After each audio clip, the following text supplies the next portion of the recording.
police de permaculture qui est là pour dire attends, t'as fait quoi là? Non, c'est un objectif final à atteindre. Voilà, après, oui, Rome, c'est pas fait en un jour. Tu comprends, toi, c'est tous ces trucs-là, en définitive, qui est un peu lassant. Mais c'est surtout ça, c'est d'arrêter de poser des modèles, des dogmes comme ça. Parce que du coup, ça fausse le bazar. Ça fausse. Dire, là, tu as des vidéos, comment en tirer du bois, permaculture, machin. Comment en tirer du bois, les mecs, arrêtez. On sait que c'est... c'est pas possible ça. Et les gens vont se dire ah ok, il faut juste enterrer du bois et faire ce truc-là. Juste enterrer du bois, ça fonctionne. Et ils vont croire que ça avance ça avance dans leur réflexion de dire bah je fais mieux machin, alors qu'en fait ils ont pas compris ce qui aurait amené à enterrer du bois. C'est même pas qu'ils ont pas compris, c'est qu'on leur apporte pas. On va pas leur dire. Donc à un moment donné, on biaise le truc. Parce qu'on va, tu comprends. Mais c'est le même principe que le cinéma. J'ai envie de dire, on va dans la même chose. Qu'est-ce qu'on voit au cinéma? Tout ce qui flash, tout ce qui brille. Le petit film d'arrêt d'essai qui est justement en train de réfléchir à la sortie du film, tu vois, bah non, il va être chiant ce film-là, on va pas aller le voir. On préfère aller voir, dernière bouse américaine, là, qui t'en fout plein la gueule, avec les lunettes 3D, là. Là, t'en ressors, tu fais, ouais, j'ai vécu un grand moment de cinéma, j'ai vu Spider-Man, tu vois, bon, ok, t'as vécu un grand moment où tu t'imaginais que tu pouvais grimper sur les murs, et puis avoir toutes les gonzesses de la Terre à tes pieds, ouais, why not? Mais tu vois, est-ce que fondamentalement ça te permet... Enfin, bref. Tu vois, on est en train de reproduire ce modèle-là, là-dedans. C'est là où ça me gonfle. Voilà, c'est un peu, tu vois, voilà, l'Hollywood du machin, l'Hollywood du jardin. Fais une belle butte avec du bois enterré, l'Hollywood du jardin. Je suis désolé, c'est pas l'Hollywood là-dedans. Et puis c'est surtout que ça colle pas avec la réalité, quoi. Mais ça colle pas et ça marche pas. Donc ça faut arrêter de dire des conneries à un moment donné. Ça ne marche pas. Parce que ça peut pas fonctionner partout. Ça répond d'une situation bien précise, c'est une technique, faut pas tout confondre. Et en fait, le but, c'est de trouver les techniques qui nous correspondent, qu'on est capable de tenir sur le long terme. Et trouver les techniques, voilà. Dire, voilà, moi, qu'est-ce que je veux sur le long terme, qu'est-ce que je suis capable de supporter sur le long terme. Trouver les techniques qui s'accommodent à ça, dans nos valeurs, dans ce qu'on veut faire. Dans les valeurs que l'on souhaite défendre. Et le reste, bah, c'est des compromis avec ce qui existe déjà. Et du coup, c'est capable de faire, le temps que tu y as, ta condition physique. Faut pas oublier ça non plus. Tu vois, moi, j'ai plein de gens dans mes contacts qui sont porteurs de handicap et qui se sentent un peu délaissés là-dedans. Et qui se disent, voilà, je suis porteur de handicap, est-ce que j'ai l'autorisation de la police de machin, là, hein, pour faire ça? Parce que je pourrais pas faire ça comme ça. Ce modèle-là, je pourrais pas le faire. Ouais. Et si je le fais autrement, est-ce que la fameuse police, toi, du machin, va quand même accepter dans ce principe-là? Tu vois un peu où on en est. Ouais, alors que chacun fait de son mieux, finalement. C'est chaud, là. Tu fais de ton mieux, c'est pas parfait. Oui, mais moi, j'ai telle contrainte, j'ai telle envie, j'ai tel truc. Donc, je fais ce truc-là, c'est mieux que de rien faire. Et puis, voilà, quoi. Et même à la limite, celui qui dit, bah, moi, je fais pas du tout de l'alternative parce que je suis très bien dans le système traditionnel et j'assume complètement. Bah, il n'y a pas à le juger plus que le mec qui va faire qui va faire en fonction de ses moyens. Clairement, ouais. Une installation. Et à la limite, c'est celui qui va critiquer celui qui fait mal l'installation, il est pire que celui qui essaye de faire de son mieux ou que celui qui a décidé consciemment de pas faire ce truc-là. Finalement, l'idée, c'est juste de proposer et de dire, voilà, il y a telle solution qui existe. Si toi, ça te parle mieux, bah essaye ce truc là, tu vas être plus heureux, tu vas être mieux, ça va plus te correspondre. Puis si ça te correspond pas, bah fais autre chose. Au moins je t'ai montré le truc. Ouais. Peut-être la permaculture, tu vois, enfin le principe, un potager sous les principes permaculture, ça c'est des avantages et ça a aussi des inconvénients. Et si tu veux, depuis 3 ans, à aucun moment dans les vidéos que j'ai fait, j'ai dit le contraire de ça. J'ai fait 2 vidéos qui s'appellent permaculture, ça ne fonctionne pas, où je parle justement de ça, où je dis voilà. Alors oui, effectivement, on dit que ça fonctionne pas. Moi, ça fonctionne sur un certain système. Mais j'ai aussi des trucs qui sont chiants. Ouais. C'est tout. C'est comme ça. Alors clairement, oui, tu as une abondance de légumes. Comme on dit, toi, l'agriculture, c'est l'abondance, machin. C'est vrai, c'est l'abondance de légumes. Souvent, en rapport avec la saison auquel tu es. c'est pas l'abondance à l'année, c'est pas la biocop, tu vois. Faut faire la nuance là-dedans. Oui, c'est l'abondance de choux pendant 3 mois. C'est l'abondance de chou en 3 mois. Et là, est-ce qu'on est capable de Est-ce qu'on bouffer est capable de bouffer que du chou pendant 3 mois? Ça dépend où t'habites, hein, mais si t'es dans une région très, je sais pas, où le climat est très rude, par exemple, effectivement, si t'as pas des grosses installations, et là encore, tu peux sortir le système, parce que des grosses installations, on parle à dessert, qu'il va falloir chauffer, peut-être même éclairer d'ailleurs aussi. Après, est-ce que tu as encore, par rapport à la permaculture, là-dedans, tu vois? Logiquement, non, tu n'y es plus. Parce Oui. que là, tu as un système d'éclairage, donc du coup, c'est des LED, donc du coup, voilà, c'est pas quelque chose qui est durable dans le temps, donc du coup, c'est pas censé y être. Ouais, c'est clair. Et pourtant, si tu veux une diversité, l'endroit où tu es, géographiquement parlant, ne te permet pas en hiver de le faire. Donc, tu es là-dessus, tu te dis, qu'est-ce que je fais? C'est là où est le danger pour moi, hein. Il est que là. Enfin, concrètement, on ne peut pas avoir des légumes partout, géographiquement, voilà, c'est pas possible. Il faut bien comprendre que dans le nord, rien que ça, tu vois, rien que dans le nord, et encore, moi ici, ça peut encore un petit peu aller, et encore, et encore. Mais voilà, avoir des tomates en plein hiver, c'est pas possible. Dans ton jardin, c'est pas possible, c'est tout. Fin, ça sert à rien de chercher des machins, des trucs, non, ce n'est pas possible. C'est sous serre, chauffé, fin. Oui, donc la nature, elle est pas faite pour ça, et si Non. tu veux faire ça, Et chauffées, elles pousseront pas. tu Parce déroges que si tu mets pas un éclairage artificiel, elles ne pousseront pas, c'est pas la peine. La lumière dans le nord de la France, en plein hiver, n'est pas suffisante pour permettre aux tomates de pousser. Donc si tu tiens absolument à avoir une tomate en plein hiver, bah, tu déménages, puis tu vas dans un endroit où effectivement, en plein hiver, la tomate pousse correctement, sans serre, sans chauffage. en sans lumière. Espagne ou sur les tropiques, quoi. Un peu plus, voilà. Tu comprends un peu, c'est ça. Ouais. Ou tu acceptes de ne pas en avoir. Tu te dis, bah voilà, c'est un fait, c'est comme ça. En hiver, je n'en aurai pas. Ou tu acceptes de mettre des éclairages à LED dans ta serre et puis d'éclairer à fond la caisse quand les mecs qui font du cannabis, tu vois, voilà. Ouais. Ou de l'acheter dans le magasin qui va Ou faire d'aller à ce la truc-là, Biocop voilà. qui va prendre des tomates et on va me dire, mais même, regarde, il y a marqué tomate origine France, je suis en plein hiver. Hein, bah, comme quoi ça pousse? Bah, non. Non, la tomate bio achetée en plein hiver à la Biocop, alors soit elle a été cueillie avant, elle a été mise en stock, tu vois, dans un système froid, réfrigéré qui bloque la maturation, soit elle est produite sous serre éclairée. Enfin, tu vois, il n'y a pas de magie. Enfin, je veux dire par là, il n'y a Ouais. pas de magie. Quand on trouve des pommes en plein hiver, nickel, tout en forme, superbe, c'est pas parce qu'il y a un mec qui a un pommier chez lui, tu vois, et puis qui continue à avoir des pommes. En plein hiver, il n'y a pas de pommes. Enfin, voilà, c'est fini, les pommes, elles sont pourries sur l'arbre, tu vois. Non, c'est parce qu'à un moment donné, il y a une chambre froide dans laquelle on a mis un produit pour stopper la maturation, Ouais. tu vois, et puis la pomme, bah, elle bougera plus, tu vois. Enfin, ça fait un peu la frite McDo, tu vois. Les frites McDo, quand tu les mets sur la table, 3 semaines plus tard, elles vont pas bouger, tu vois. Bon, bah là, c'est le même principe, hein. La pomme, tu la poses, elle bouge pas, tu vois, elle est momifiée, le machin, tu vois. Bon, parce qu'elle a reçu des produits qui empêchent le. Bah ouais, c'est ça le truc, regarde ça. Tu vois, là, j'ai une pomme, là. Bon, il en reste une. Tu vois, voilà. Bon, ça fait partie de la pomme sauvage, ça, je te montrerai tout à l'heure. Voilà, tu vois, ça fait 3 semaines. 3 semaines après, tu vois, là, voilà, elle est un peu molle, elle commence un petit peu à pourrir. Ouais. C'est normal, Bah oui, c'est on normal. peut pas Voilà. lutter contre ça, C'est à tout, moins de tu mettre luttes un pas contre produit. c'est tout. Donc, clairement, d'ici un mois, j'ai plus de pommes, je le sais. Mais c'est pareil, tu mets le produit, tu acceptes d'après de le manger ce produit-là. Si tu l'as foutu dessus et dire bah j'ai un cancer, oui bah en même temps j'ai mangé des produits qui m'ont amené le cancer, bah je me plains pas du cancer. À partir du moment où tu le sais, parce que toi, le principe que j'explique à dire que les pommes, elles sont un traitement, c'est pas marqué sur le sachet, hein, nulle part tu le sais. Hein. Ah oui, Ouais, du donc, coup il en peut y avoir quelque part, tromperie. moi, je trouve que, enfin, je sais pas comment faire, j'aimerais bien, toi, qu'il y ait une sorte de loi qui, pour chaque traitement qu'a reçu un aliment, bah, s'indiquer dessus. C'est pas logique, tu vois, c'est pas logique quand tu achètes quelque chose, tu saches pas qu'est-ce que ça a reçu comme traitement. Oui, souvent, C'est pas logique quand tu achètes des carottes que tu saches pas qu'est-ce qui s'est passé. Quel est le produit chimique qu'il a reçu, etc., etc. Même si par rapport à la loi européenne, on est en dessous des normes, donc du coup c'est censé être bon. Non mais à un moment donné, ça a reçu quelque chose. Pour moi, Oui, et veux puis savoir. les normes, on dit voilà, on est en dessous de telles normes. Ouais, on les trouve où ces normes? Enfin, je veux dire, c'est pas clairement affiché. Voilà, il y a telle norme, on est en dessous de tel truc. Donc, normalement, il y a moins de tel produit, tel produit, tel produit. Mais ça, c'est pas affiché. Il faut aller le fouiller, peut-être. Je sais même pas où il faut aller sur internet, mais il doit y avoir des sites officiels qui disent telle norme fait tel truc. Il faut fouiller dans tout un truc. Enfin, c'est pas clairement dit au client. Il y a eu tel truc dedans. Tu as des systèmes internes, tu n'auras pas accès comme ça. Il faudra aller demander. Si t'es pas. Enfin, bon, bref. Mais c'est en ça, tu vois. Voilà. Moi, c'est un truc qui me paraît assez étrange. Aujourd'hui, on prend les gens en otage avec des alimentations sans leur expliquer qu'est-ce que ça reçu comme chose. Et toi, tu te dis, bah, c'est une pomme, bah, c'est tout. Voilà. Il y a un pommier, tu visualises le pommier, le mec est en train de l'accueillir à la main et il la met dans un sachet.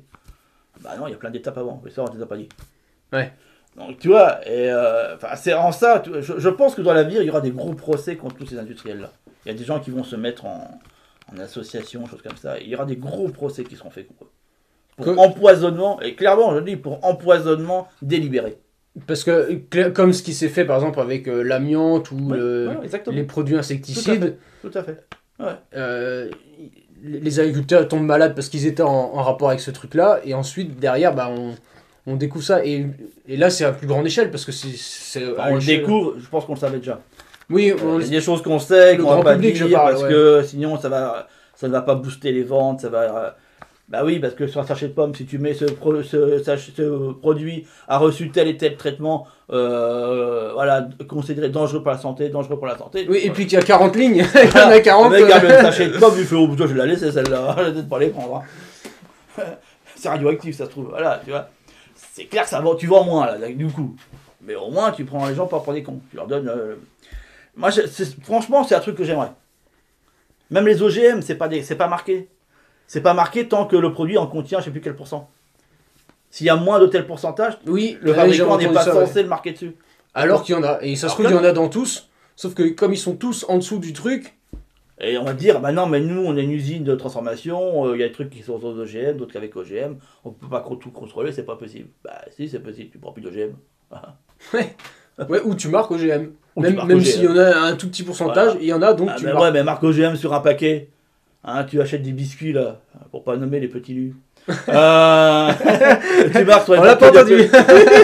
Tu marques dessus OGM, est-ce que t'en vends autant? À mon avis, non. Hein. C'est clair. Bah oui. Tu regardes, tu fais Papy Brossard, faut pas le nommer. Oh, merde. Ah merde, non, je le prends plus celui-là. Voilà, c'est pas vendeur. Mais en même temps, je suis désolé. C'est ça aussi, tu comprends? Donc c'est ça qui fait qu'à un moment donné, les gens ont envie de préférer cultiver pour eux les choses, et avec un modèle dans lequel on nous donne qui est faussé. Tu vas trouver des poires. Moi, les poires, c'est fini depuis maintenant 2 semaines, j'en ai plus. Tout a été consommé. J'ai pas des poiriers de conservation, parce que tu as plusieurs variétés.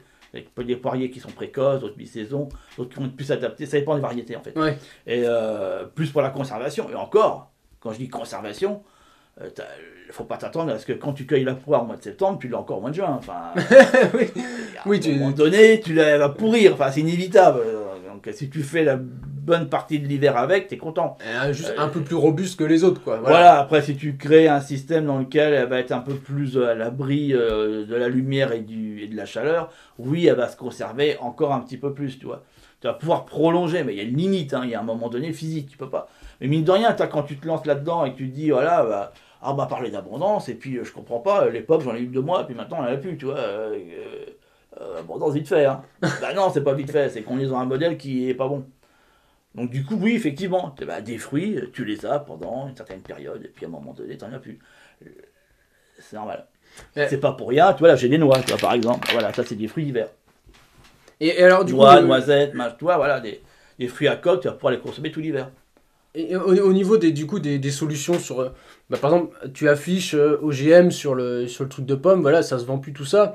Mais du coup, au niveau des solutions qu'on peut faire, nous concrètement, soit est-ce qu'on se lance tous dans l'autonomie, mais se dire que, vu le nombre de personnes qu'il y a dans une ville, je sais pas, par exemple, moi je viens de Bretagne, tu vois, tu dis, tous les Rennais, ils vont s'étaler dans la Bretagne et ils vont chacun avoir leur petit bout de terrain, et en fait... tu vas vite te rendre compte qu'il n'y a pas assez de place pour tout le monde. Donc, et ça, alors, ça, c'est peut-être pas possible. Donc, est-ce qu'on se dit, moi, je tire mon épingle du jeu, je vais en autonomie et moi, je contrôle ce que je mange? Ou est-ce qu'on essaye ensemble, peut-être avec des lois, de dire, il faut obliger ceux qui produisent à le faire comme nous, on voudrait, de la manière la plus bio, la plus machin? Je pense pas que ce soit faisable. Enfin, cette partie-là, pour moi, elle est biaisée. Je crois la grande supercherie dans laquelle on a été, c'est l'industrialisation de l'alimentation. Enfin, pour moi, c'est une supercherie monumentale. On a laissé penser que l'industrie pouvait nous enlever cette charge, et on a remis un peu ce travail-là aux industriels. Ils nous ont fourni rien d'autre que ce qu'ils pouvaient faire. Clairement, voilà, on sait qu'est-ce que ça donne. Pour moi, c'est une supercherie complète. On ne peut pas. On ne peut pas confier à des industries quelque chose qui, à la base, nous revient. Je suis désolé, l'alimentation, c'est la base de ce qui est nécessaire. Si on a des besoins primaires. Ouais. C'est le fait d'avoir un endroit pour dormir, donc le sommeil, de pouvoir se protéger du froid ou du chaud, boire et manger. Et après, tu as les besoins affectifs, c'est la pyramide de Maslow. Une fois qu'on a passé un certain stade de voilà, survie, après, voilà, ensuite... tu passes après en bon. C'est la base. Et rien que ça, on nous l'a enlevé. Ça, qu'on nous a enlevé cette possibilité, c'est pas une possibilité, c'est ce besoin de pouvoir se nourrir, de pouvoir produire sa alimentation. On l'a donné, si tu veux. C'est qu'on a dit, moi, ça, je sais plus. Bon, enfin, je sais pas que je sais plus, mais voilà, je donne ça à un industriel, c'est lui qui s'en charge. Moi, voilà, je veux plus avoir, ou je peux plus, ou voilà. Et faut pas s'étonner du résultat que ça a donné. Pour moi, il est logique.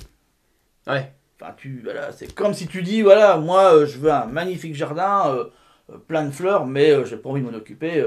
Je vais donner ça à une entreprise de BTP qui fait du terrassement. Faut pas s'étonner que le résultat que ça va donner, qui finissent par mettre des chrysanthèmes partout, le mec, tu vois, voilà, qui va se dire, c'est pas cher, et puis voilà, ça fait des fleurs. Ah, ça me fait marrer parce que j'ai fait des études de TP, donc je vois bien les machines qui passent, elles sont pas du tout du genre on va me planter un petit rosier par là, un petit voilà, machin comme ça. On est bien d'accord, ça va donner un résultat. Faut pas s'étonner. Dire, Ouais, c'est dégueulasse, il y a des rhododendrons partout, c'est n'importe quoi. C'est moche. Voilà, c'est moche. Ouais, mais faudra qu'il confier ça aussi. Hein. Donc, si tu veux, faut pas s'étonner qu'aujourd'hui, l'alimentation qu'on nous donne, elle contient, tu vois, elle est dégueulasse, quoi. Voilà. Faut voir à qui on a confié ça aussi. Tu comprends un peu. On s'est dit, on se décharge de quelque chose parce que c'est contraignant, parce que machin, parce que... et encore, enfin, c'est pas vraiment comme ça que ça s'est passé au niveau de l'histoire, mais je schématise un peu en disant ça, mais mine de rien, c'est ça. Parce qu'on a laissé faire ce truc-là, de toute manière. On l'a laissé faire. Et ce truc, il existe, et on a bien institué le fait que on ne pourrait pas vivre, on ne pourrait pas vivre si ces gens-là ne faisaient pas ça.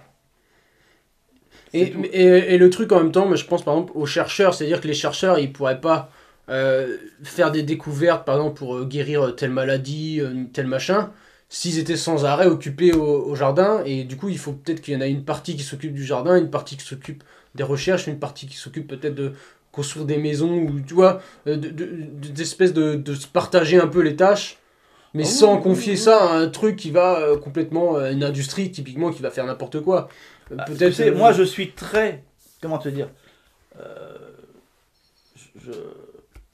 Comment expliquer ça je trouve que les modèles du principe des kibbutz est quelque chose d'intéressant.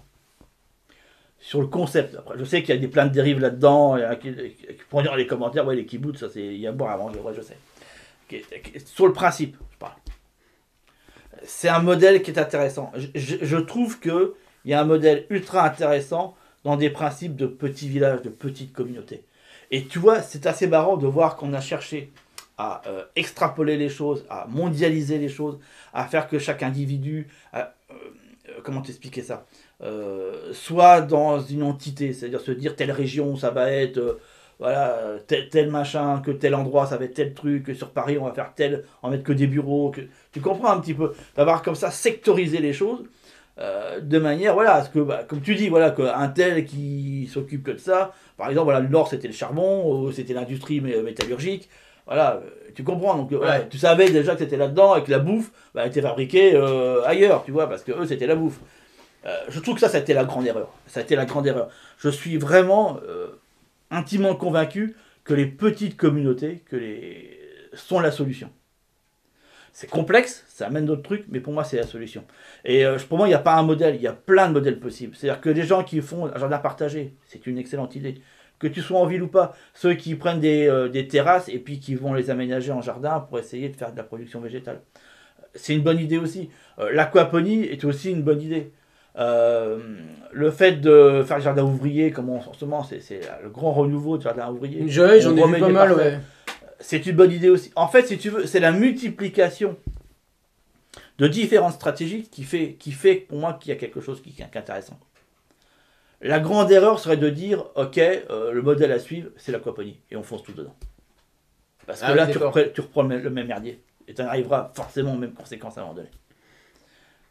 En fait, de conserver une diversité, mais finalement comme dans la nature.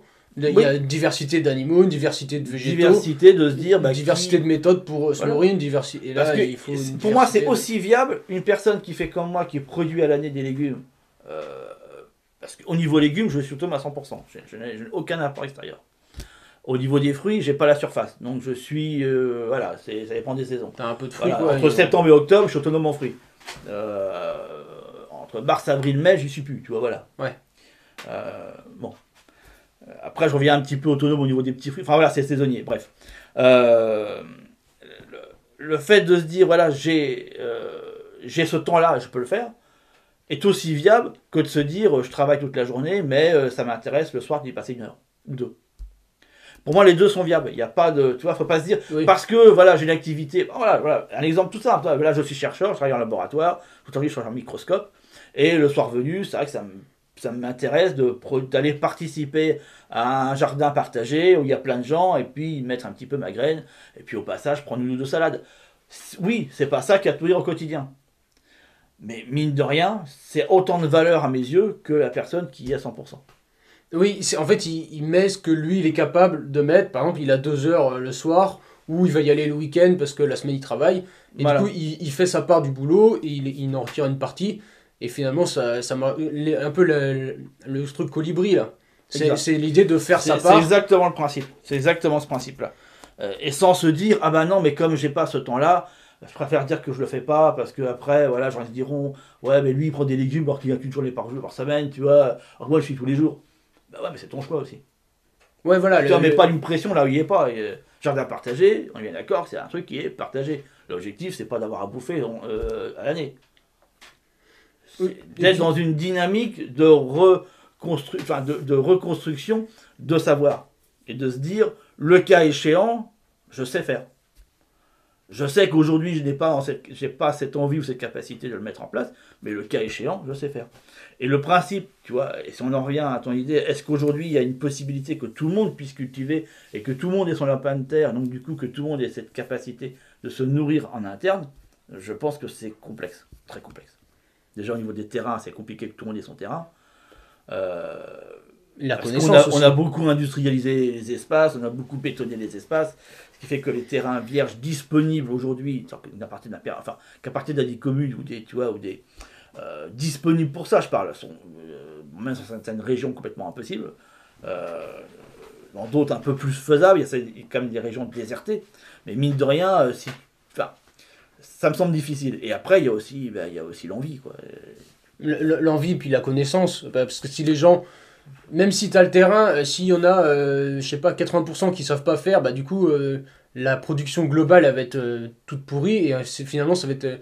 il n'y aura pas assez de production. Ouais. D'où le principe, tu comprends, d'une communauté de personnes qui vont se regrouper derrière une idéologie.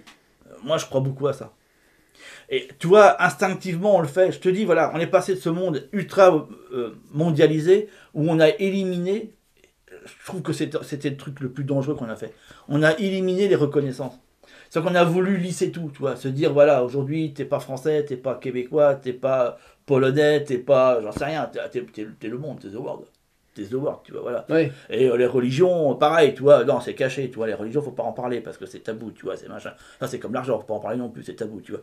Bon, et on en a fait qu'à un moment donné, on a voulu lisser tout, tu vois, pour que tout le monde ait la même idéologie de pensée, ce qui a bien marché d'ailleurs, qu'écoute à peu près tous la même musique, ce qui a quand même bien marché aussi d'ailleurs. Les mêmes infos, les mêmes infos, ce qui a marché films. monumental, et puis tu vas voir les mêmes films. On est d'accord là-dessus, ça marche bien aussi. Donc, voilà, mais après, si tu veux, instinctivement, on a besoin de se reconnaître dans un autre. Et c'est pas pour rien, c'est quand tu vois la magie de Facebook, elle est basée sur quoi? Sur les communautés. Et c'est pas pour rien que ça fonctionne si bien Facebook, parce que du coup, tu sais que là-dessus, tu vas retrouver des gens qui sont quelque part d'accord avec ce que tu dis, parce qu'on va se regrouper, parce qu'on est passionné, voilà, on est passionné de canard colvert, ou qu'on est passionné de golf cabriolet, tu vois, ou qu'on est passionné, je sais pas, de pêche à la ligne en haute mer. Enfin, tu comprends ce que je veux dire? On va se retrouver entre personnes qui apprécient la même chose. Et ça, c'est une force. Dans un monde, tu vois, qui est mondialisé, on va comme aller rechercher un peu le village gaulois, tu vois, le petit village irréductible, tu vois, de personnes qui contre vents et marées, vont créer leur petit truc. Et Et on y revient malgré tout, tu vois. Instinctivement, on revient vers ça. Parce que pour moi, la vraie base, elle est là. Et ces grands trucs mondialisés, c'est voué à se rediviser finalement en petits Pour moi, groupes. c'est inévitable. Bah, on reprend le même principe, tu vois, qu'un élément naturel, qui au départ est unilatéral, c'est-à-dire qui est unique, et il y a une diversité qui se met en place, il y a des arbres qui poussent, il y a une grande diversité d'arbres, et à un moment donné, tu n'as plus qu'une seule espèce d'arbre qui est présente, et cette espèce d'arbre ne suffira pas à elle-même, tu as un effondrement complet qui se fait, et ça repart à zéro. L'espèce humaine n'échappe pas à cette règle physique, en aucun cas. Et là, on en arrive à ce qu'on appelle le climax. L'espèce humaine aujourd'hui est arrivée, à mon sens, à un climax, ça veut dire à un point de rupture. Là, tout le monde est pareil, tout le monde est voilà, dans le même moule. Bah, ça ne fonctionne plus. À un moment donné, ça va s'effondrer, et cet effondrement va recréer des petits îlots. Et on est déjà en train de les connaître, ces petits îlots-là. Ils fonctionnent, tu vois, ils se mettent en place. Il n'y a jamais eu autant de personnes qui veulent se monter en communauté de vie autour d'un projet qui peut être autonomie alimentaire ou énergétique ou zéro déchet, ou tu comprends un petit peu. Oui. Il n'y a jamais eu autant qui cherchent à le faire. Et c'est pas pour rien. Ça veut pas dire que comprends-tu que ça veut pas dire que la réussite est au bout, ça veut pas dire qu'ils ont forcément raison. Oui, il y a des échecs, il y a des remises en question. Moi, je me suis beaucoup intéressé aux vues communautaires quand j'ai commencé ce projet et j'ai même rejoint et c'est très compliqué, il y a des choses très complexes, c'est loin d'être simple. Il y a une grosse idéologie des fois qui est derrière, qui à mon sens est clairement trop bisounours à mon sens. Mais après moi je suis très... Il y a des trucs j'ai eu un peu de mal, des trucs trop bisounours, moi j'ai un peu de mal avec ça. Mais pourquoi pas, et en plus ça foire, donc c'est... Bon, bref. Ouais, mais, c'est qu'il y a un truc... on a envie d'y croire, mais finalement, voilà... sur le long terme, ça tient pas, il y a des tensions, puis ça finit par casser. Mais ça veut pas dire pour autant que le modèle est mauvais. Tu comprends ce que je veux dire? Ça veut pas dire qu'il faut pas le faire. C'est juste qu'il faut affiner le truc. Tu vois. Ah oui, ce qu'on a essayé, c'est pas encore, ça fonctionne pas encore, mais le modèle, il y a sûrement quelque chose à faire. Il y a quelque chose à faire là-dedans, et ça veut pas dire que c'est inefficace. Au contraire, toi, parce que tu es plus réactif. En petit groupe, en petit nombre, tu es plus réactif. Parce que toi, ta passion ou ton savoir-faire, ça va être la maison. Moi, mon savoir-faire, ça va être le jardin. Un autre, ça va être la boulangerie. Un autre, parce qu'il a des connaissances, tu vois, en médical. Enfin, peu importe, tu comprends. Chacun part avec son petit bagage. Et mine de rien, parce qu'on se connaît, on est peu.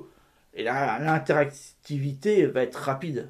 Ah oui, on va s'adapter rapidement, en fait. S'il y a un changement, on s'adapte, quoi. Voilà, c'est genre, mec, j'ai perdu mon toit, ils sont envolés cette nuit, qu'est-ce qu'on fait, tu vois? Bah, attends, mais c'est pas grave, moi, le machin. Ah, mais moi, je connais le bois, moi, j'ai du machin, tu vois. Et bing, ça va vite. Ça va plus vite que dans un monde mondialisé où il va falloir mettre en branle l'assurance. Ouais, et puis, ah bah oui, on a la pièce de rechange, on va demander à l'usine en Chine, il y en a pour 15 jours, et puis la boîte a une ville, mais j'ai appris ça, en fait c'est carrément par ville, c'est qu'il y a une ville qui va faire que des stylos, une ville qui va faire que des cahiers, une ville qui va faire que des trousses. C'est le principe mondialisé. Et ensuite ils emmènent tout ça d'un coup, puis après bah, tu fais tes courses de la rentrée scolaire avec ça, et quand j'ai découvert ça, je me suis dit c'est un truc de malade, quoi. Il y a une ville entière, quoi. C'est que il y en a une qui va faire de la bouffe, et elle va fournir toutes les autres, et eux ils vont faire que des stylos, quoi. Alors il y a le stylo, plusieurs sortes de stylos peut-être, mais que des stylos, et toute la ville fait que des stylos. Tu te dis, mais. Je veux dire, c'est-à-dire que tu coupes cette ville-là du truc, tu dis, bah maintenant, faites quelque chose, quoi. Bah ils savent faire que des stylos, quand même. Tu te dis, c'est hallucinant, quoi. Tu sais, il y a un truc, je sais plus qui avait dit ça, je l'ai plus en mémoire, qui disait que le chiffre 1 est le chiffre le plus dangereux.